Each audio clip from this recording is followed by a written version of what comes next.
So welcome to Pallavi TV. ప్రస్తుతం ఇప్పుడు మనతో పాటు జోగిని శ్యామల గారు మనతో ఉన్నారు. సో మాట్లాడే ప్రయత్నం చేద్దాం. నమస్తే అక్క. నమస్తే అమ్మా. ముందుగా మీకు ఆషాఢ మాస బోనాల శుభాకాంక్షలు. మీకు మీ వీక్షకులకు కూడా ముందుగా అందరికీ ఆషాఢ మాస అలాగే బోనాల శుభాకాంక్షలు. ఓకే అక్క, అయితే మీరు అత్తిలి అరుణ గౌడ్ గారి ఇంట్లో నుంచి తొలి బోనం మిమ్మల్ని ఆడపడుచులాగా భావించి తీయడం జరుగుతుంది. తొలి బోనం ఎట్లా అనిపిస్తుంది మీకు?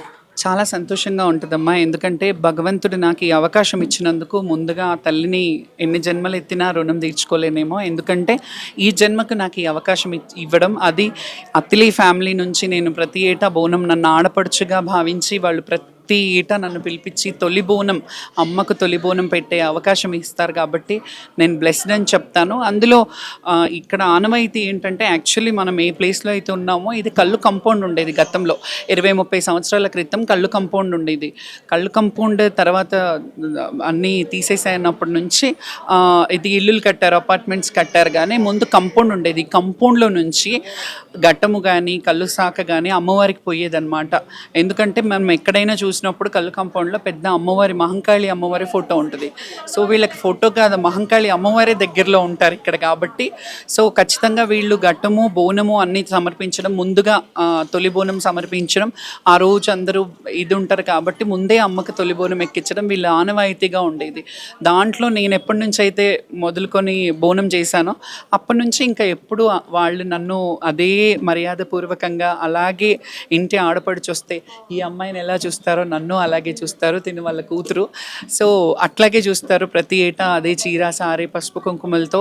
నిజంగా అమ్మగారి ఇల్లులో ఇప్పుడు యాక్చువల్లీ నేను పుట్టింది ఒక తల్లికి, బట్ ఇక్కడ నాకు ఎన్నో గడపలు అమ్మగారి ఇల్లులు ఉన్నాయి కాబట్టి నన్ను ఆడపడుచుగా అనుకుంటారు. కాబట్టి ఆ గడపలందరికీ పేరు పేరున కృతజ్ఞతలు. అక్క, అయితే బోనం అంటే ఏంది, ఇప్పుడు బోనం చేసే విధానం కూడా ఎట్లా చేయాలంట? బోనం అంటే అమ్మవారికి భోజనం. 365 రోజులు భక్తిని మనకు ప్రసాదించే అమ్మ, అన్నాన్ని ప్రసాదించే అమ్మకు మనం తిరిగి, అంటే ఈ తొలి ఏకాదశి రోజు పంట ఇది చేస్తారు కాబట్టి అమ్మవారికి తొలకరి జల్లుతో, తొలకరి పంటతో, తొలకరి అన్ని తొలిగా అమ్మవారికి సమర్పించడం జరుగుతుంది. కాబట్టి అట్లాగే బోనం సమర్పించే విధానం ఏమంటే వారి వారి తాహతకు తగ్గట్టు. ఎందుకంటే కొందరు ఈ మధ్యకాలంలో మీరు చూస్తున్నారు ఇందులో చేయాలి అందులో చేయాలి. ఎవరికి అంటే మట్టి కుండ అనేది శ్రేష్టం. మట్టి అయితే మట్టి మకరందం, మట్టిలో నుంచి వచ్చిన అమ్మవారిని మళ్ళీ మనకు మట్టి ఇది మన మలినం అనేది ఎట్లాగైతే ఇదవుతుందో అట్లా అమ్మవారి మట్టి కుండ మన భూమిని, అంటే భూతల్లి అంటే తల్లి అంటాం మనం. చూడండి, తండ్రి అనం తల్లి అంటాం. ఎందుకు అంటే సృష్టి నుంచే మనకి ఏదైనా రీబర్త్ అవుతుంది.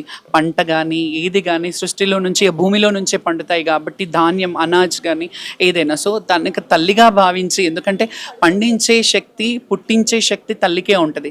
కాబట్టి భూతల్లికి ఆ శక్తి ఉంది కాబట్టి భూతల్లినని ఆ మట్టి కుండలో బోనం అన్నం వండి, అన్నం వార్చకుండా బోనం అన్నం వండి తన పైన పచ్చి పులుసు, పెరుగు అవన్నీ వేసి, ఉల్లిపాయలు అట్లా వేసి, చింతపండు అట్లా పచ్చి పులుసు చేస్తారు. ఇక్కడ తెలంగాణ కల్చర్లో ఆ పచ్చి పులుసు, పెరుగు, బెల్లము ఇవన్నిటితో బోనం శాఖ చేస్తారు. కొందరు తీపి వంట ఒక దాంట్లో చేస్తారు, కొందరు ఒక దాంట్లో పచ్చగూర, అన్నము, పెరుగు అట్లా చేస్తారు. సో ఇదంతా మనకి అదే చెప్పాను కదా, 365 రోజులు మనకు భక్తినిచ్చే అమ్మకి ఒకరోజు మనం భోజనం పెడుతున్నాం, ఒకరోజు బోనం పెడుతున్నాం. ఇప్పుడంటే బోనాలు చాలా దేవాలయాలు ఉన్నాయి. అప్పట్లో ఊర్లో గ్రామానికి ఒక దేవత ఉండేది. ఇప్పుడు మనకి మెట్రోపాలిటన్ సిటీస్ అయినప్పటికీ షార్ట్ అయిపోతున్నాయి అన్ని. కాబట్టి సో ఒక్కొక్క దగ్గర ఒక్కొక్క రోజు చేయడము, ఒక్కొక్క రోజు అట్లా ఆషాఢ మాసం అంతా అవుతుంది. థ్యాంక్ యూ సో మచ్ అమ్మ.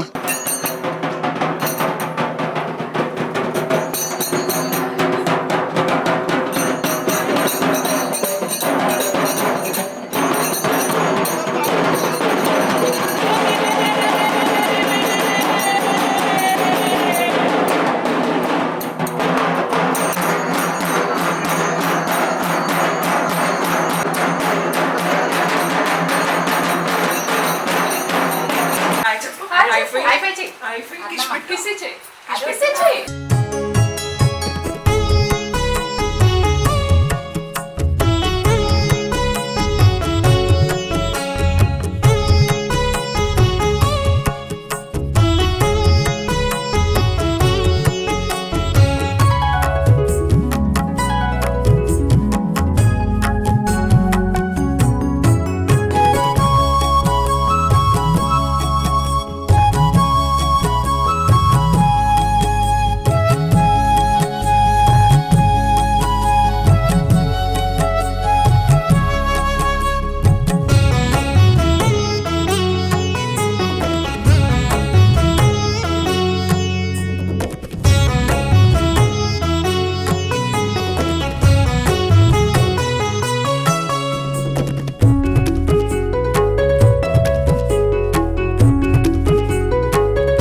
Congratulations first of all.